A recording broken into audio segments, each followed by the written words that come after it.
Hello guys, अगर आप लोगों को मेरे वीडियोस पसंद आ तो मेरे वीडियोस को लाइक कर दीजिए, शेयर कर दीजिए और मेरे चैनल को सब्सक्राइब कर दीजिए। और वारियर सुप्रीम के पिछले एपिसोड के एंड में हमने देखा था कि भाई साहब काफी दूर ऐसा ट्रैवल करने के बाद माउंटेन के ऊपर एक जगह पर आ जाते हैं और वहां पर आने के बाद ये अपने मन ही मन सोचने लगता है कि मुझे ऐसा लग रहा है सीनियर ने मुझे जानबूझ के यहाँ पर बुलाया है क्योंकि वो मेरे साथ कुछ ऐसा गड़बड़ करना चाहते हैं। फिर भी मुझे कोई भी डर नहीं है क्योंकि मैं भी देखना चाहता हूँ उसका प्लान क्या है और वो कैसा है। ये सब सोचता ही वो काफी देर से वेट करने लगता है उसके सीनियर के लिए, पर वो बिल्कुल भी वहां पर नहीं आती और इतना देर वेट करने की वजह से भाई साहब भी सब्र फाइनली टूट जाती है। इसके वजह से चिल्लाने लगता है कि सीनियर बाहर आ जाए और तब भी कोई भी रेस्पॉन्स नहीं आता। इसके वजह से इसका और भी गुस्सा आता है। इसके वजह से चिल्लाने लगता है कि सीनियर तुम अपना बाप का दूध पिया तो बाहर आ जाए। और इसकी आवाज का एक वो माउंटेन की चारों तरफ ऐसे सुनाई देने लगती है और यही आवाज गुफा के अंदर बैठकर काफी सारे बीस भी सुन लेते हैं। ये सुने तुरंत बाद वो सारे बीस बाहर आने लगते हैं काफी गुस्से से और वो बीस और कोई नहीं बल्कि बड़े बड़े गोरिल्लास होते हैं। और ये सारे कारण को उसका सीनियर यानी ईजियन एक पेड़ के पीछे छुप कर देख रहे होते। देखते देखते अपने मनी मन सोचने लगते हैं कि कोई भी बंदा ये सिल्वर हेड गोरिल्ला के टेरिटरी के अंदर आकर चिल्लाए तो उसके बाद ये सारे गोरिल्ला से मिलकर उस पर अटैक करेंगे। तो इसलिए मैं भी देखना चाहता हूँ मेरा जूनियर ये सारे गोरिल्ला के सामने टिक पाता है या नहीं, क्योंकि ये उसके लिए टेस्ट है। अगर वो सारे गोरिल्ला के सामने मेरे जूनियर टिक पाएगा तो उसके बाद वो मेरे जूनियर बनने के लायक है, वरना नहीं। तो इसलिए मुझे जाकर वहां पर शो को देखना पड़ेगा। ये सोच तुरंत बाद वो बाइसा की तरफ बनने लगते हैं। बढ़ते बढ़ते अपने मनी मन सोचने लगते हैं कि नॉर्मली एक बड़ा सा गोरिल्ला बीस एक 10th लेवल की कल्टिवेटर जितना स्ट्रांग होगा, तो इसलिए उतना सारा बीस के सामने मेरा जूनियर टिकने की चांसेस काफी ज्यादा कम है। पर मैं लिख के बोल सकता हूँ इसके वजह से मेरे जूनियर बिल्कुल ही नहीं मरेगा। ये सब सोचता सोचता वो बाइसा की तरफ बढ़े जा रहे होते तभी वो गुफा के अंदर से कुछ ऐसा चमकने लगती है और उस चमकते चीज को ये ईजियन भी नोटिस कर लेते हैं। इसके बाद अपने मनी मन सोचने थे वो क्या था उस गुफा के अंदर, एक बार मुझे जाकर चेक करना चाहिए। ये बोल के ईजियन उस गुफा के अंदर चली जाते। तब हम देखते बाइसा के सामने काफी सारे गोरिल्ला साकर ऑलरेडी पहुंच चुके होते हैं और ये सारे गोरिल्ला को देखने के बाद बाइसा अपने मनी मन सोचने लगते हैं कि शीट ब्रो में सफेद गोरिल्ला के टेरिटरी के अंदर आ चुका हूँ। ये सब सोच ही रहे होते तभी उनमें से एक बड़ा गोरिल्ला आकर इस पर अटैक कर देते हैं, पर इसे आसानी से हवा में उड़कर डांस कर लेते हैं। इसके बाद वो अपने मनी मन सोचने लगता है कि ओके ओके ओके मुझे सब कुछ समझ आ गया। मुझे ऐसा लग रहा है मेरे सीनियर ने मुझे जानबूझ के यहाँ पर बुलाया ताकि मैं उसके सामने ये सारे गोरिल्लास के साथ फाइट करके अपना औकात उसे दिखाऊं। अगर ऐसी बात तो मैं अपना सीनियर को बिल्कुल भी डिसअपॉइंट नहीं करूंगा। ये बोल के अपना हाथों के अंदर लाइटनिंग को सामान कर लेता है। इसके बाद बोलने लगता है कि सारे गोरिल्लास मुझे माफ कर दो, तुम्हारे बीच में और मेरे बीच में कोई भी दुश्मनी नहीं है, पर मुझे ऐसा करना पड़ रहा है। ये बोल के वो सारे गोरिल्लास के ऊपर एक जोरदार लाइटिंग का अटैक कर देते हैं। तभी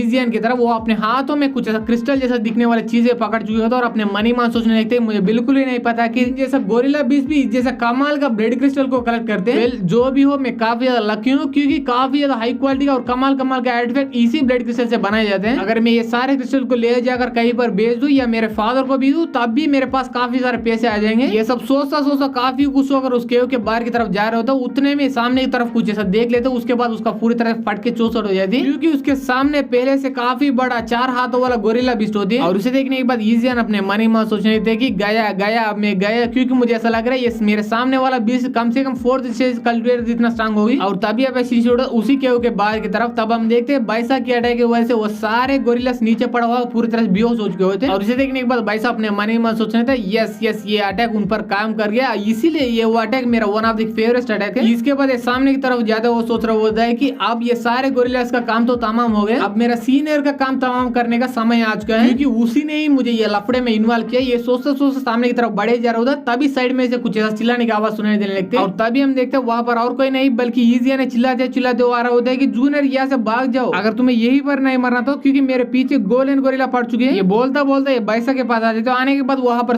सारे व्हाइट गोरिल्लास को देख लेते। देखने के बाद ये अपने मनी में सोचने लगता अरे बाप रे इसने अकेला ये सारे गोरिल्लास को बेहोश कर दिया, असल में ये बंदा कौन है। ये सोचता सोचता ये सामने की तरफ देखने लगते। देखने तुरंत बाद ये हिल जाता है और बोलने लगते हैं कि ये तुम हो। और ईजियन को देखने के बाद ये बाइसा भी चौंक जाता है और बोलने लगता है क्या क्या क्या तुम ही मेरा सीनियर हो क्या। मानना पड़ेगा ईजियन मुझे बिल्कुल भी नहीं लगा था कि तुम भी मास्टर सुवांग की एक डिसेबल हो। अगर ऐसी बात है तुम ही बताओ मैं तुम्हें सीनियर बुलाओ या ईजियन बुलाओ। ये सुनने बाद ईजियन चिल्लाने लगता है ये सब बात करने का समय नहीं है, क्योंकि अगर हम ऐसे ही बात करते रहो वो गोरिल्ला आकर हम दोनों के जान से मार डाले, इसीलिए भागो यहाँ से। उतने में वहां पर गोल्डन गोरिल्ला आ जाता। आने के तुरंत बाद ये एक राख को पिक कर लेते हैं। पिक करने के तुरंत बाद इन दोनों की तरफ फेंकने लगती है और इसे देखने के बाद बाइसा बोल रहा होता है मानना पड़ेगा सीनियर तुमने मुझे टेस्ट करने के लिए सारे गोरिल्लास को नहीं बल्कि उनका बास को भी ले आ चुके हैं। ये सुनने बाद ईजियन बोलने लगते हैं क्या क्या क्या तुम पागल हो गए हो, क्योंकि इस गोरिल्ला को बुलाने की मेरा औकात नहीं, यही मेरे पीछे पीछे करते यहाँ पर आ गए। ये सुनने बाद बाइसा बोलने लगता है अगर ऐसी बात है तुम मेरे पीछे चुप जाओ, मैं तुम्हें प्रोटेक्ट करने की पूरी कोशिश करूंगा। ये बोलने के बाद ये अपने मनी में सोचने लगता है कि जैसे 1 गोल्डन गोरिल्ला उस जैसे 100 व्हाइट गोरिल्ला जितना स्ट्रांग होगा, अगर मैं थोड़ा और स्ट्रांग होता तो उसके बाद मैं इसे आसानी से हरा सकता था, पर अभी के मेरे कल्टिवेशन के साथ मैं इसके सामने बिल्कुल भी टिक ही नहीं पाऊंगा। और तभी हम गोल्डन गोल्डन गोरिल्ला की तरफ देखते वो अपने दोनों हाथों से उस पत्थर को पकड़ लेते हैं। पकड़ने के तुरंत बाद काफी तेजी से इन दोनों की तरफ फेंक देते हैं। ये देखने के तुरंत बाद हमारा बैसा वो ईजियन को उठा लेता है। उठाने के तुरंत बाद वहां से काफी दूर ऐसा कूद लेता है उस अटैक को बचने के लिए। और वो उस अटैक को बचते बचते काफी दूर यानी उस माउंटेन के एज के यहाँ पर आकर रुक चुके होते हैं। और वो एज उन दोनों को बिल्कुल ही संभाल नहीं पाती। इसके वजह से वो एज वहीं पर टूट जाती है। इसके वजह से दोनों नीचे गिर जाते हैं। पर लकी वजह से वहां पर काफी सारे पानी होते हैं। इसके वजह से ये दोनों पानी के अंदर गिर जाते हैं। और वो पानी एक तालाब नहीं बल्कि एक बड़ा सा नदी होता है। और तब हम देखते हैं ईजियन वो उसके अंदर डूब रहे होते हैं क्योंकि उसको स्विमिंग नहीं आता होगा। इसे देखने के तुरंत बाद बैसा ईजियन के पास आ जाते तो आने के तुरंत बाद टाइट से उसे पकड़ के ऊपर की तरफ आने लगता है। और ऐसा काफी देर तैरने के बाद वो फाइनली ईजियन को लेकर ऊपर की तरफ आ जाते हैं। और वो नदी का फ्लो काफी ज्यादा तेज होता है। इसके वजह से ये दोनों बिल्कुल भी अपने आप को रोक नहीं पा रहे होते हैं। इसके वजह से वो दोनों बहते बहते उस केव के अंदर आ जाते तो आने के तुरंत बाद जैसे तैसे करके बाहर आ जाते हैं। और बाहर आने के बाद अब हम ईजियन की तरफ देखते वो अपना हाथों की तरफ देखते बोला होता है